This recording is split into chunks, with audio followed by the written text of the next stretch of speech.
Ah, la responsabilité Non, pénale. mais la responsabilité, il y a la responsabilité pénale. C'est ce qu'il faut voir, la responsabilité pénale. Ici, moi, j'ai délégué vos pouvoirs. Mon pouvoir, oui. Une partie de mon pouvoir, la santé, la sécurité. Eh bien, si le travail n'a pas été bien accompli à votre entendement, est-ce la faute à M. Camara? Non. Maintenant, Valentin qui est militaire, qui vient avec d'autres militaires, ramasser les corps. Policier, s'il vous plaît. Policier, divisionnaire, ok. Excusez-moi. Donc, M. Valentin Abba vient avec d'autres groupes ramasser les corps. Ils enlèvent carrément. Ils remplissent les camions, ces charniers. Ils déposent ces camions au camp Samori. Si les corps ne sont pas retrouvés, à qui on peut imputer cette responsabilité?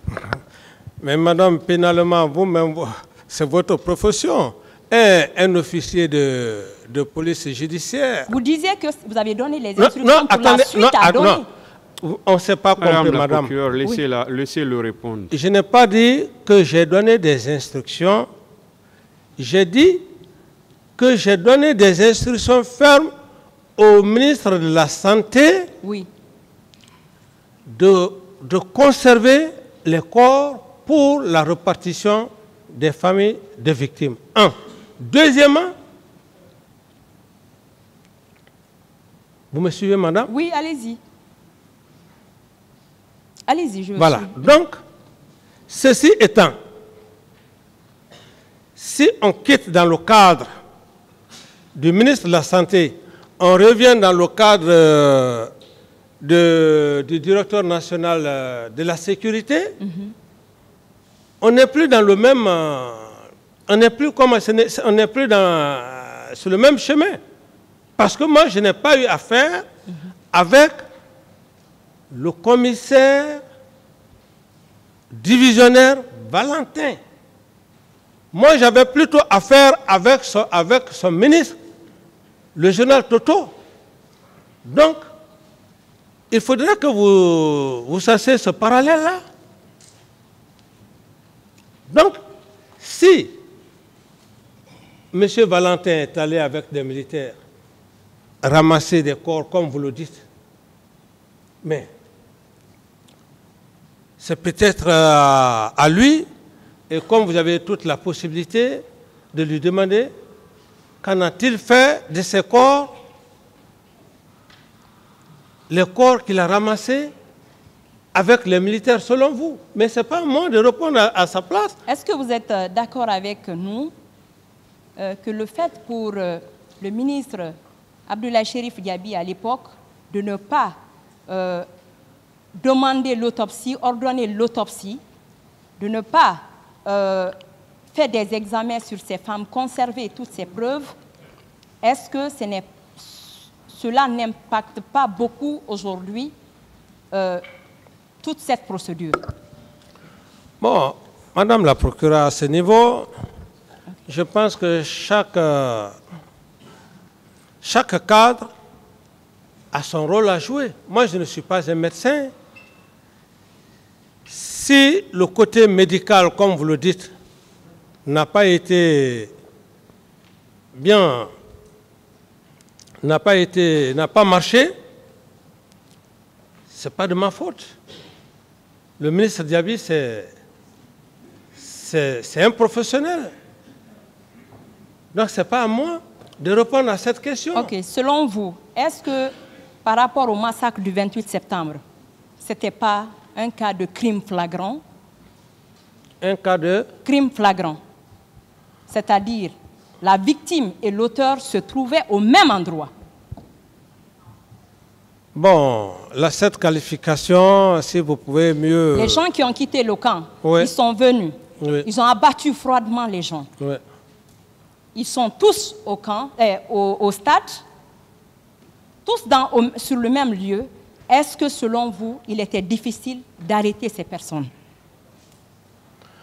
Mais puisque je n'étais pas au stade, c'est après les faits il y avait la gendarmerie, il y avait la police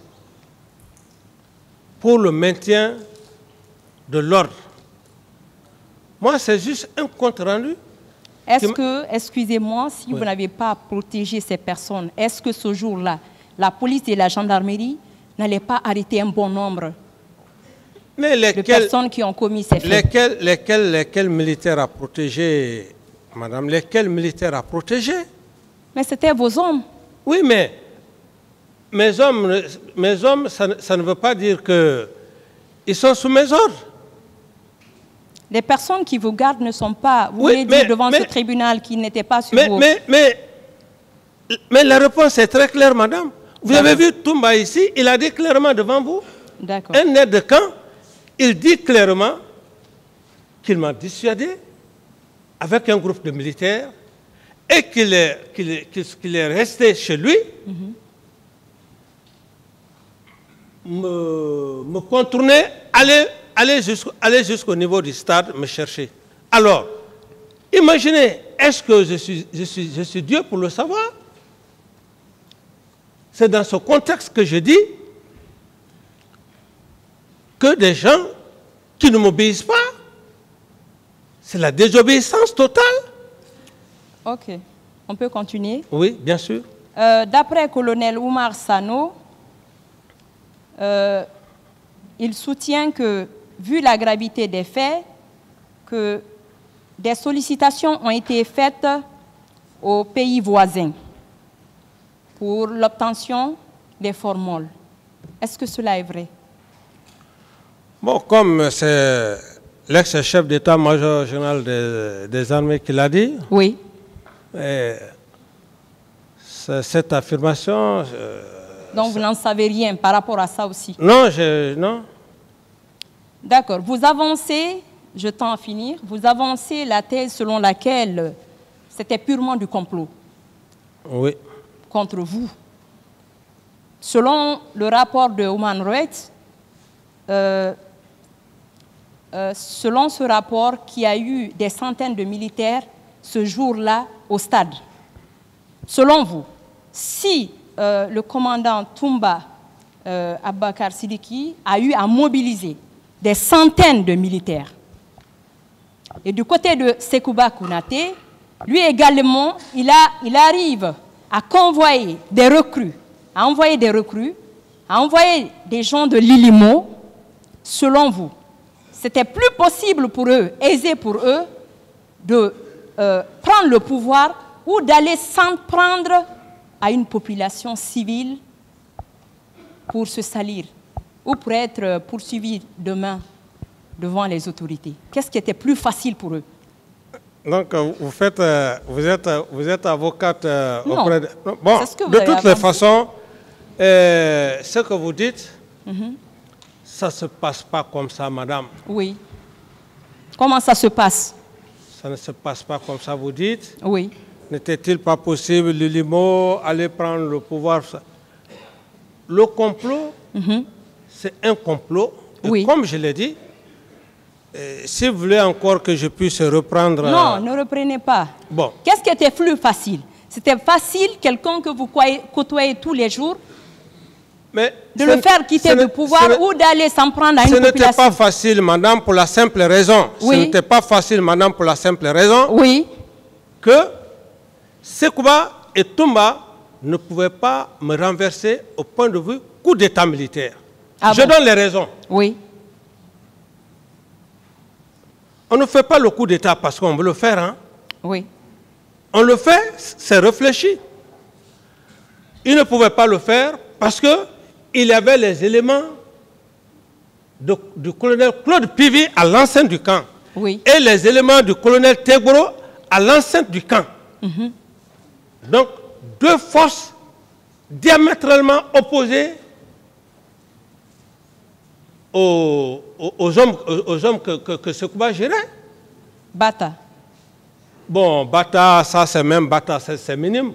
Je parle même de notre enceinte. Alors. Régiment. Voilà.